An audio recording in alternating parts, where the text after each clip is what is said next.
After weeks of scrutiny and backlash, the private council that runs our state's electricity grid faces more problems tonight. The Electric Reliability Council of Texas, or ERCOT, issued a conservation warning that lasted about 3.5 hours earlier today. That warning was lifted by 8:30 tonight, but ERCOT says the state's power grid saw higher demand because temperatures didn't get as cool as the council expected.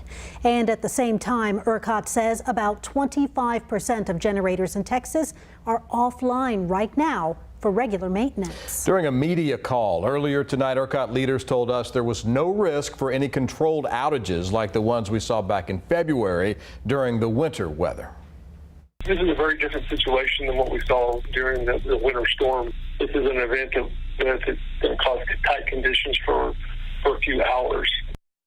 Most parts of central Texas saw temperatures in the 80s today, so ERCOT's warning had a lot of people concerned about what the state's power supply will be like when it heats up this summer. A lot of concerns. So we want to bring in Chief Meteorologist Erica Lopez on this one. Erica, when do we usually see those triple-digit numbers in central Texas? Yeah, it's a big concern. They're just around the corner. So our average first 100-degree day, it arrives in July. Now, but notice the trend in where we are right now. Our average high is 79. So we were totally average for this time of the year this afternoon. But notice the curve, it continues to go up and up.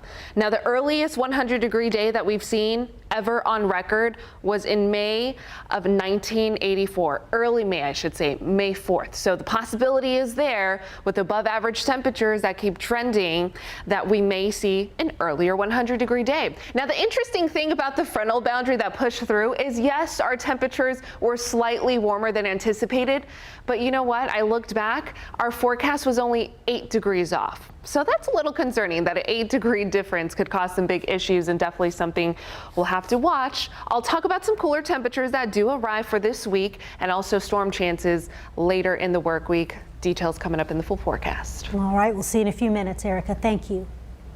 The Texas Public Utility Commission, the state agency that oversees ERCOT, only has one member currently. The state Senate confirmed Will McAdams to serve as a commissioner yesterday. And yesterday, the governor named his nominee for chairman, Peter Lake. So far, he hasn't been confirmed for that job yet. All 3 former members of the PUC resigned in the wake of February's winter storm.